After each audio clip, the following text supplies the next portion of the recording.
Good morning, good morning, good morning, people. We're finally live. For some reason, StreamYard had a little bit of an issue. We are beachside for episode 14. Football is getting closer. I'm your host, Thomas Curtis. Thanks for joining us. Um, really impromptu episode. As you can see, this is not the normal digs, but we still have the mic, we still have the laptop, and we still have ball to talk about. So here we are. We've got, not really much going on as we're in the dog days right before football opens up. We've got preseason starting in 2 days. Did a fantasy draft yesterday for the Dirty Dozen. Always one of the most fun drafts I do each summer. So we'll talk a little bit about that. The Sox skidding a little bit and not much else. Um, excuse me. We'll do a NFL tier list as, I kind of go through and get familiar with what teams I like, what teams I don't like. So we'll get that going here in a second. But first off, for the news, the Red Sox lose their third game in a row, 2-1.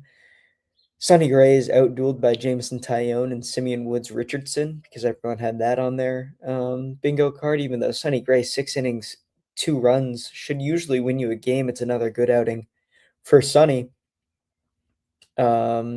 But yeah, the offense didn't really get going.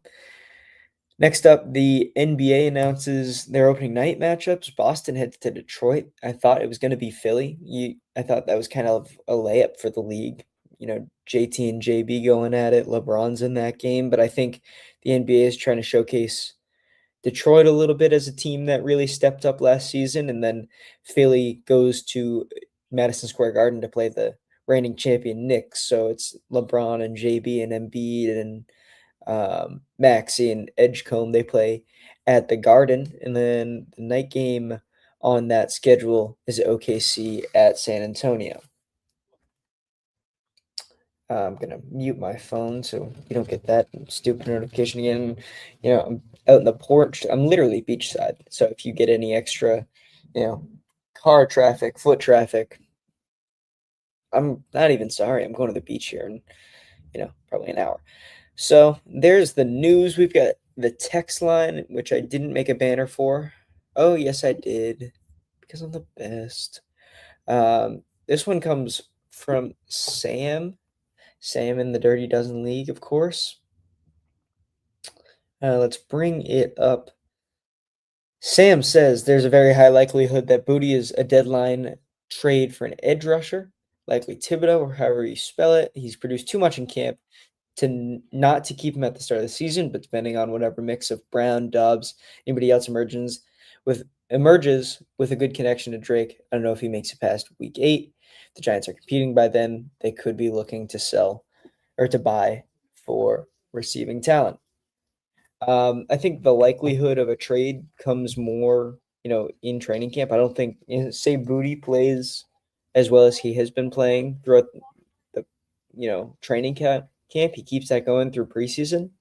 Right before week 1 is probably when his value becomes highest. If he's not playing on your wide receiver core, which you think is really good, you still can't, shop that to teams. Like, teams aren't going to buy a guy that's really not playing, especially not for a Kayvon Thibodeau level edge rusher. I think if you want to sell for an edge rusher, which I'll bring it to the Red Sox angle, Craig Breslow has showed that he's fine trading from positions of need, i.e. Connolly early, for positions of strength for positions of need, i.e. Connolly early, for Curtis Mead. The prospects, because we develop pitching very well, they trade for Adley Rutschman. Here, you're trading from a position of strength, Kayshon Boutte and wide receiver, for an edge rusher, which you kind of desperately need. Gabe Akis has been playing well since he got to camp, still a rookie, and you don't really have, Draymond Jones you signed, more, rush help, but you lost K'Lavon Chaisson. So while I agree, I think there's a high likelihood he's gone by the deadline. It's because he's gone at the end of the preseason when his value's the highest. Sam. So yeah, it's a good text because we do need to monitor this Booty situation. Week 1 of the preseason, the Patriots play the Colts here Thursday. It's going to be a storyline for sure. Like, this is a guy who's been your top receiver the past couple years, and if you are kicking him to the curb, you've got to be sure of your receiver core. And obviously you can be sure because it's AJ Brown and Romeo Dobbs, but Booty has a solid connection with May. And do you want to trade a guy who's been May's kind of safety net the past couple of years, his first 2 years in the NFL? One more piece of news that I just remembered and didn't put on the sheet: Hunter Henry signs a 2-year extension, probably takes him through retirement, so he's a Patriot for the rest of his career. A little old, but with what he's done for you in his time here, I'm absolutely fine extending him. May clearly likes him a lot. I think he's going to do a lot for Eli Raridan. He was kind of in Eli Raridan's position when he came into the league. He was behind Antonio Gates. Obviously not as much blocking side of the tight end things, but he was more of a receiver always. But he knows what it's like to be behind a high level tight end and how to navigate that. And I think he's going to do good things for Eli Raridan. So 2 more years of Hunter Henry does not hurt. There's the news. We're going to move on to the tier list. I'm going to move over. Here we go. So yeah, we've got a couple tiers here: Super Bowl favorite, contender, winning team, 500. So 7-10, 8-9, 9-8 is kind of the where I'm looking. You win 10 games, that's a good season. So next up, maybe next year, and then start mock drafting. Do I want to go alphabetical order? I know who I want in this first tier because the Rams, with the embarrassment of riches they've got, are the Super Bowl favorite. In the AFC, I'm going New England. Like, you don't really have an argument for Kansas City anymore. Do you have an argument? Denver kind of has an argument a little bit. Yeah, I don't think the Bills. I don't think Baltimore. I'm going New England. They're the Super Bowl favorites in the AFC. Again, a team that made it to the Super Bowl last year, like it kind of only got better. There were flaws. The schedule wasn't great. I trust Drake May's year 3 leap after what he did in year 2. I trust what AJ Brown's going to give you instead of throwing to guys that aren't AJ Brown. The offensive line hypothetically gets better when Will Campbell's not on one knee, and we've got Caleb Lomu hopefully working his way into the mix. The defense was top 3 in the AFC behind Denver and Houston, 2 historic defenses. So it's a team equipped to make another deep playoff run. Of course, we will see what happens. In contender, I've got Denver for sure. That defense is very scary to me. It's terrifying almost. And then Bo Nix healthy. We saw what he could do. I like their running back room. J.K. Dobbins back healthy. R.J. Harvey. Don't like him as much as Jonah Coleman. Of course, Jonah Coleman I picked in fantasy last night, but they've got a good running back core. They're going to have the ball a lot, and they traded for Jalen Waddle last season. Jalen Waddle is a really high-level receiver who, with a real quarterback in a real system, especially a Sean Payton system, is going to take the top off. I think Denver, is probably the prime contender to New England and, could even be the Super Bowl favorite over New England if this podcast wasn't based out of New England. Next up, we look down this list. Philly's a contender. Seattle's a contender.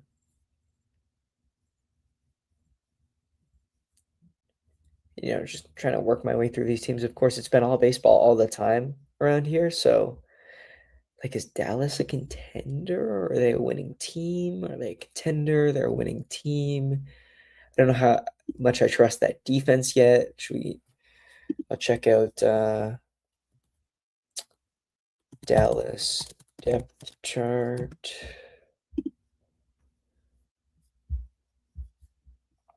Quinny Williams, they traded for Kenny Clark, Rashawn Gary. Overshown's back healthy. Shopping for your next car? What about a sunroof? Monthly ads. With No, we'll go millions of Dallas cars nationwide, to Auto win Navigator team. makes it easy to find the perfect one Cincinnati for you, winning team. whatever that may be. So what do you do with Arizona? Shopping for your next car? Probably maybe next year. What about a Atlanta sunroof? maybe next year. They've got a ton of talent, but I don't like Penix or Tagovailoa. Do With I millions trust of them? cars nationwide, I guess Auto they could be Navigator makes it 500 with easy to find the Bijan, perfect one for you, and whatever their that may defense be. is solid. Baltimore's a winning Shopping for your team. I next don't car? think they have What about a sunroof? much of what it takes to be a contender. I don't think they're on this level.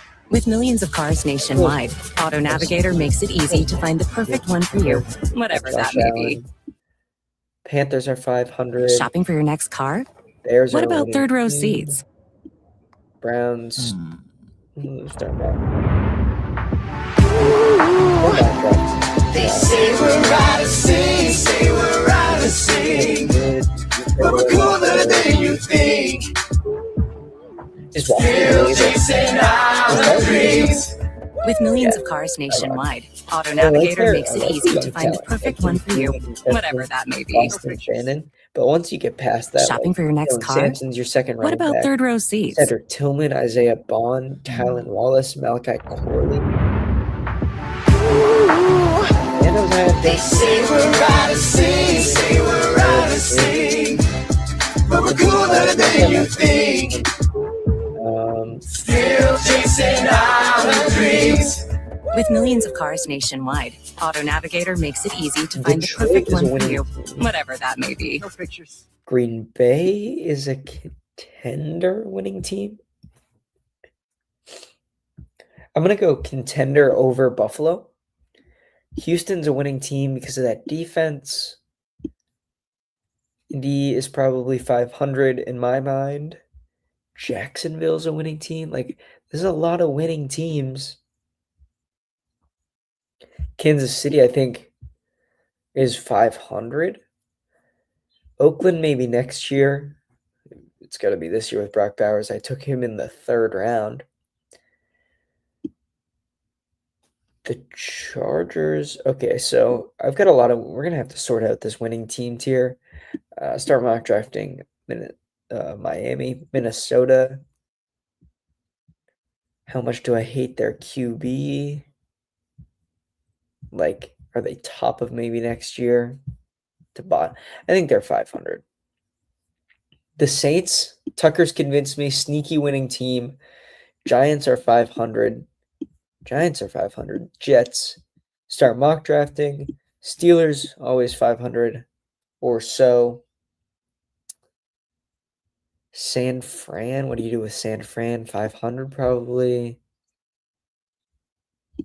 Maybe next year in Tennessee. Maybe next year in Washington.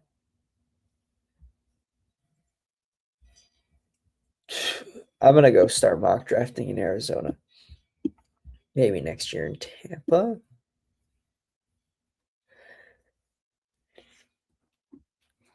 Winning team. We're going to have to. I want to bring one of these teams down to 500.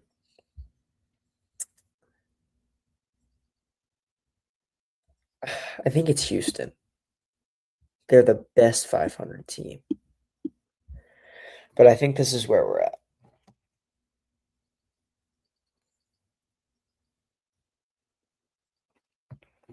This is where we're at. So the Rams and Patriots are the Super Bowl favorites out of each conference. Denver's a contender. Philly's a contender. Seattle, Green Bay, and Buffalo are contenders. Dallas is a winning team. So is Jacksonville, Detroit, Cincinnati, Baltimore, the Chargers, the Bears, and the Saints. The Texans, Niners, Falcons, Panthers, Colts, Kansas City, Minnesota, the Giants, and Steelers are all 500. Maybe next year in Washington, Tampa Bay, Tennessee, and Vegas. And then start mock drafting as always. Cleveland, Arizona, Miami, and the Jets. There's my tier list. You know, there's not much analysis there, but I thought that was a kind of fun exercise thinking about who's on my tiers. We'll definitely do that again as the season begins. Preseason, I cannot wait for preseason. Let's move on to some baseball. Sox dropped their first series after winning 9 in a row. People are still surprised that Gage Jump is a good pitcher. Game 2, he kind of shoves it down your throat again for the second time in the last week. I'm not. This is a top prospect. People really like the way his fastball played down in AAA, and he was thrown in. It must have been a PCL park, right? Gauge jump. He's gotten kind of screwed a little bit.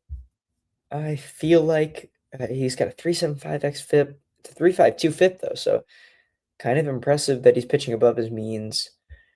4.46 ERA for him. He gets a good ground ball rate at 40%. Getting kind of BABIP to death. 351 batting average, ball in play. So, anyways, I don't know why I went on that tangent, but he kind of shoves it down your throat in game 2, and everyone's like, a gauge jump again? Who is this guy? Top prospect, guys. Like, let's follow baseball a little bit. He's supposed to be, a big pillar in what Oakland's trying to do in their rotation. And with a feeble offensive lineup, like the one Boston's throwing out there, I call it feeble names-wise. You can't be surprised when they get, shut down like that. Still managed 10 hits in game 2. They kind of got to the bullpen a little bit. They had 2 runners on, down 5-2 in the 6th in game 2. Duran and Wong strikeout swinging. Those are 2 guys that you're going to replace straight up when you talk about Adley Rutschman, when you talk about Roman Anthony, maybe even talk about Christian Campbell coming back from AAA, which I don't think happens, but he's been tearing the cover off the ball. He tears the cover off the ball for another month. We're having a different conversation, but we'll have that when it gets there. Duran and Wong are 2 guys that you have to replace in a playoff lineup, and I think you will, with Roman still swinging a bat and Adley coming back tonight. Shout out to Raymond Burgos. He gave up 2 solo shots, but he saved the pen for the next day, which we needed. Then Whitlock gives up a fly ball that Duran can't track. 80% catch probability, in game 3, and gets over his head. Whitlock gives up a run. Chapman blows the game. Really, Chapman doesn't look like himself, and I feel like for the last, the entire winning streak, every time he came out of the mound, it was, a little bit of theatrics, does a little trolling. So he finally blows a save, and it comes to the A's, and it hurts because you lose the series, but that's baseball, Susan, as they say. I don't really have much more on that series other than they had to lose at some point. Didn't watch game 2, had it on the radio a little bit. Sunday had it on the radio. Yesterday I'm at the fantasy draft, games on the radio. Can't really pay attention because you're, hit the mic, count it. There's your Reed Allen Community Fund hit of the mic. You're at the draft. You're scheming who you're taking next, who you just missed, what is there to really pay attention to the game. But to talk about it a little bit, what the hell was going on with that play? Nobody knew the outs. Nobody tagged up. So apparently the scoreboard said 2 outs. I think they made the correct ruling. Scoreboard says 2 outs. These guys are looking up like, oh, there's 2 outs. We're running on contact. Seager scores. If they win that game, you kind of point to it like, wow, what a break. But they didn't even win that game. So I don't know what Toronto has to be mad about. Kind of a really weird play. Excuse me. Yoshida goes 2 for 2. Tyone and Simeon Woods Richardson combined for 7 innings of 1-run ball, 5 strikeouts, 4 walks, just pitching to contact. They text Tyler Rogers and Louis Varland, the 2 good relievers they have, but it's Dylan Cease tonight, so your relievers don't really matter because he could go complete game shutout, as he did a couple weeks ago at Fenway. Giovanni Moran goes 2 shutout to save the pen. Gray wasn't even really bad. 6 innings, 2 earned. The offense just couldn't really turn it on. I'm really hoping this Adley addition is a jolt for the offense because they've been kind of lackluster since Friday when they put up 13 runs on the A's. On Jack Perkins, of course. They get to Jack Perkins. So baseball teams lose baseball games, especially for every 35 wins you get. Usually it's not only 9 or 10 losses. So we've got to kind of stop being upset. But this is a team that needs their bats to get back, and they're about to. But it's been rough. The 2-1 loss, and then you can't really score runs on the A's. It's tough. It's tough. We'll talk about my fantasy draft a little bit because I know that's something that people are interested in, but like I've been talking about it, so I'll keep the update. Picked from the 1-1, took Jahmyr Gibbs. I was between Gibbs and Bijan for a long time, really up until halfway. I played golf yesterday, so probably halfway through the 6th hole, I was like, all right, it's Gibbs. Playing with a couple guys, I show up, they're like, who are you taking? I know who I'd take. You want to get it right, of course, after they say something like that. They congratulated me on getting it right. I think Gibbs is the pick. A high-level offense with, a lot of opportunity to score. They're going to be in the red zone a lot. That defense isn't very good, so they're going to have the ball a good amount of times. And he's got the higher pass-catching upside because Goff likes going to Gibbs. And so I went with Jahmyr Gibbs. We'll see how that works out. And then I go George Pickens in round 2. Brock Bowers in round 3. Jalen Waddle in round 4, which is why I just hyped up Denver in the tier list. Drake May in round 5. So if you're keeping track, that's May, Waddle, and Pickens. Gibbs at the RB1. Bowers, my tight end, who has upside to be the tight end 1. Who's the RB2, you ask?